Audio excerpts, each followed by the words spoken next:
Hello, I'm Sophiralou and welcome to my channel. Hello guys, and welcome to this month's Draw With Me video.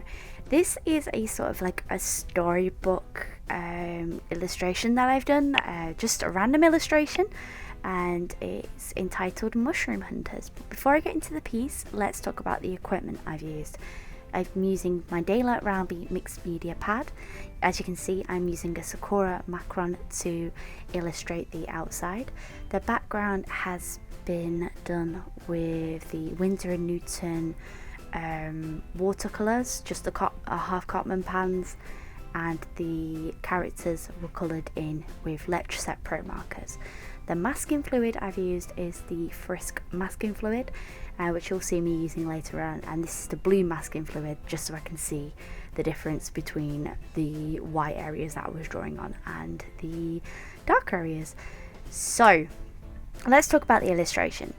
Well, I'm really inspired to work on my portfolio lately, and this originally just started as a doodle in my Daylight Rownbey sketchbook, and I really liked the idea because I've been doing a lot of fan art in this sketchbook lately, which I'll be able to do a sketchbook tour at the end of the month because it's almost full. And I just really wanted to do like an original piece, and I really liked this sort of idea of this like elfin girl with these fluffy rabbit / cat-like creatures, and they're gathering mushrooms, and I kind of had this sort of like feel that I wanted it to look like it was a page from a storybook. So the whole idea is it looks like it's jumped straight out of a children's illustration book, and this is because I'm working on my portfolio this year to basically be able to show to clients what I can and can't do. So this will be a portfolio piece because I'm really proud of this one because I really enjoyed the way it came out. So it's not really got a story behind it, but if anyone wanted to write a story, or if anyone wanted to use this as inspiration, feel free to. I just ask that if you were going to use the illustration, please ask me beforehand, or if you were to do something like similar for your illustration storybook, you know, just make sure that it's not exactly the same or anything like that, just because I really like this illustration and I want to do a little storybook on this myself. Because for those who don't actually know, I do comics and I write stories outside of illustrating. I do have my own comic series, and I like this sort of idea of mixing comics and children's books together to create a sort of in-between, and that's what I'm trying to do at the moment, especially for my portfolio and more because I really want to do it. So with this, I really wanted to create depth. My biggest weakness with my work is my backgrounds. I really don't do that much backgrounds in a lot of my pieces. I just tend to do standalone characters. So I kind of wanted to do like this cave surrounding with like mushrooms growing up the wall, and due to my very limitations with like my traditional colours and schemes when I come to it, like usually the way I would do it would with my digital illustration is I would do the backgrounds very like dark blues and like dark purples, and then bring the character out with lighter colours. Whereas with like standard illustration, with traditional work, I haven't quite mastered that yet. So this is just me using the masking fluid, and I'm just showing you here like me using a little bit of it. I didn't do a massive clip of me actually using the masking fluid because I thought you'd get bored, because it takes quite a while to dry, and I do say with masking fluid, give it a good hour to dry before you do anything on top, just because some brands take longer than others to dry, and you don't want to start painting on top of it and it's not dried or anything like that. This is actually really good. As I was like putting the layers of masking fluid on top of it, the first layer had actually already dried, so it is pretty good masking fluid. It is it's student grade, it's not like heavy artist grade or anything like that. but I'm not massively used to masking fluid, so this is perfect. And to do vinyl, I do recommend it. It is the Frisk masking fluid, and I also got the Frisk masking fluid brushes to go with it. So as you can see here, I'm almost like building layers of watercolours, and a lot of you have seen my journey with this channel as I'm working with watercolours, because I started to really get into watercolours when I first started this channel, which my year anniversary with this channel is actually coming up this month, which is kind of scary that this YouTube channel has been going for nearly a year, and it's been amazing, and I cannot thank you all enough for even supporting me in what I do. I'm sorry that this video is a little bit longer than normal, but there was just so much to talk about for this video, and so much to explain to you guys, and like this illustration took around about 4 to 5 hours in one sitting, and that's just without me waiting the in-betweens for it to dry and stuff. If you're including times to dry, it's taken around about 7 hours, and that's just waiting for layers to dry in between, because I don't use a hairdryer or anything like that, because I find sometimes if you rush something to dry, which I have done in the past, it kind of warps the paper. You can see I've kept this in my sketchbook, because it's started off as a practice piece, and I won't be selling this original, because as I said, I want to keep it for my like my portfolio and stuff. But if anyone does want to print, or if anyone wants to be printed it, let me know in the comments down below. Like, I'd be interested in whether or not you guys would like stuff like this for like as prints. I didn't know whether or not anyone would, because it's, it's kind of like storybook fairy tale almost. So the biggest difficulty I really found with this piece was building the layers and trying to give it depth. Like, I wanted the background to look like as if it was a cave that would be going quite deep, and this is almost like a lightish area that they found, and like mushrooms and little bits of patches of grass would be growing, which would make sense if light was coming through, because grass can't really grow without sunlight. But I tried to mix up the colours as much as I could and use up like a lot of yellows and oranges for the mushrooms to make them stand out against like the greying rock. But I've used like different tones in the rock. I haven't just used grey or black. I've used browns, and I've used yellows, and I've used greens to try and get like tonal work on it, and that is just something that I found really works. I find that I'm better at drawing natural backgrounds than I am drawing, let's say, like a cityscape or a more human populated areas. Like the more like less human life there is, the better I'm more comfortable in feeling at drawing it.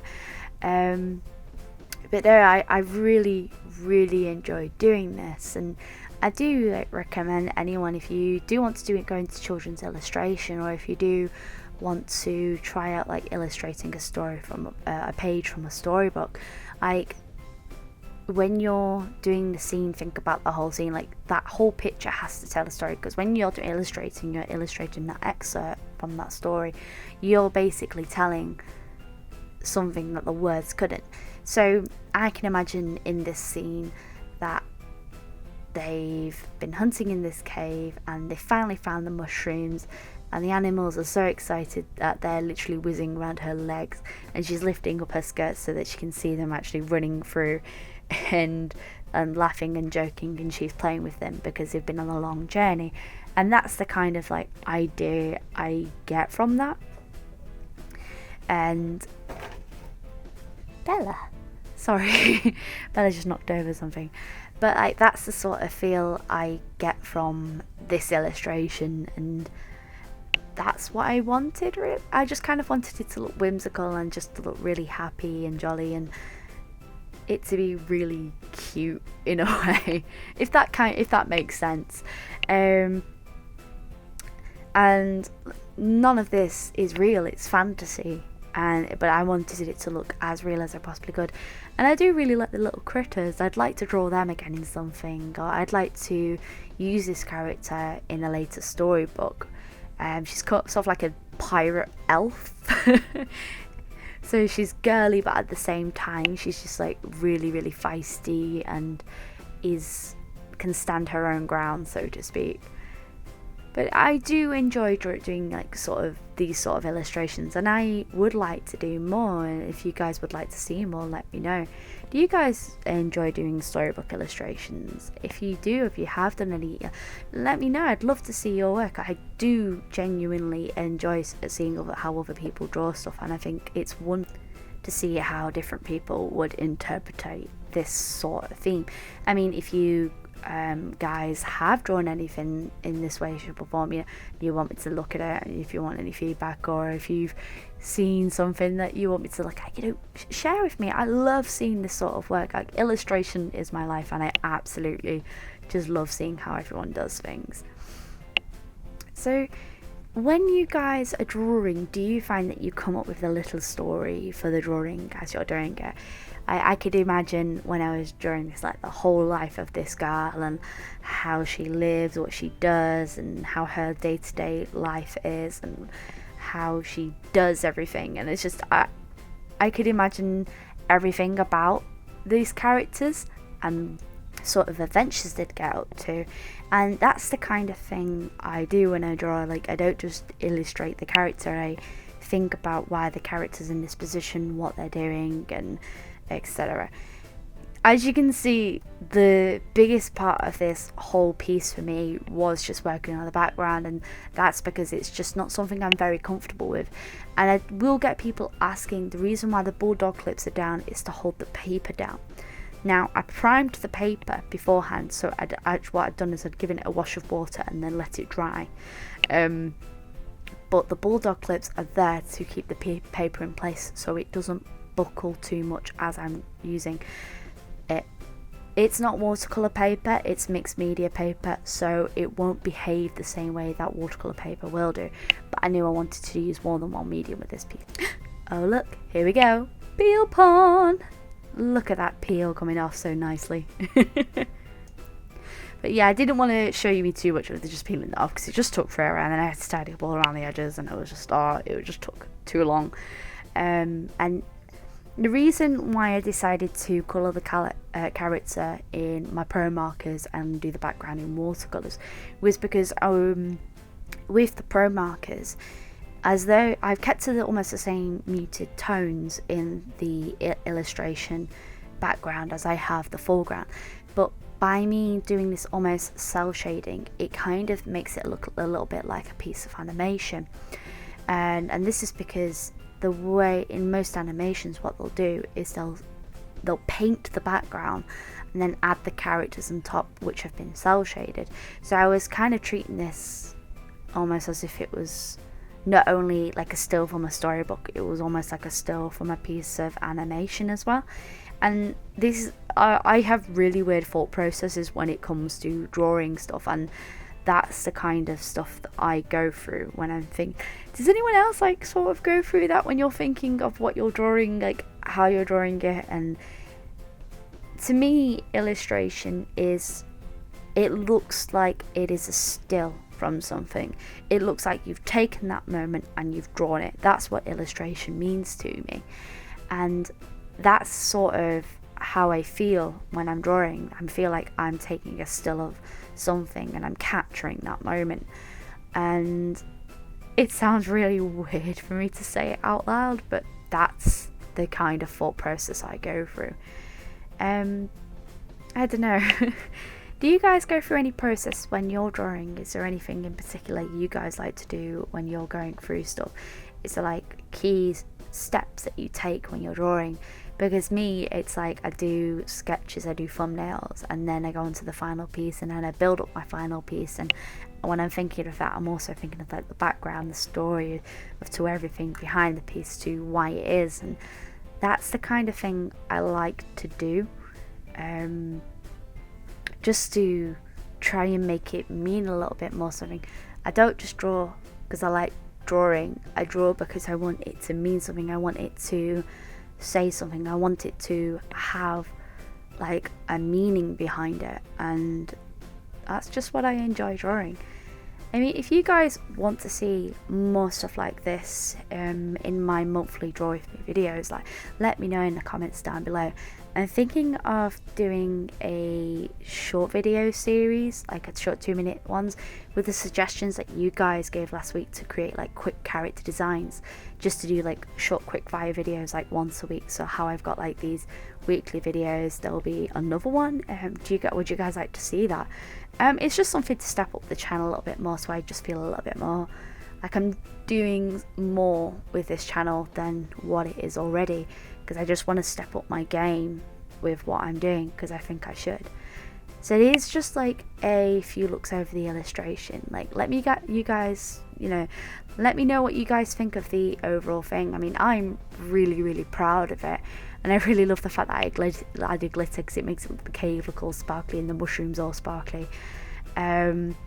Let me know what you guys think of this. Let me know what you guys think of what I proposed about the 2-minute videos, and I hope you guys all have a wonderful day. Let me know what you think in the comments down below. Maybe subscribe if you wish to see more content, and as always, stay creative.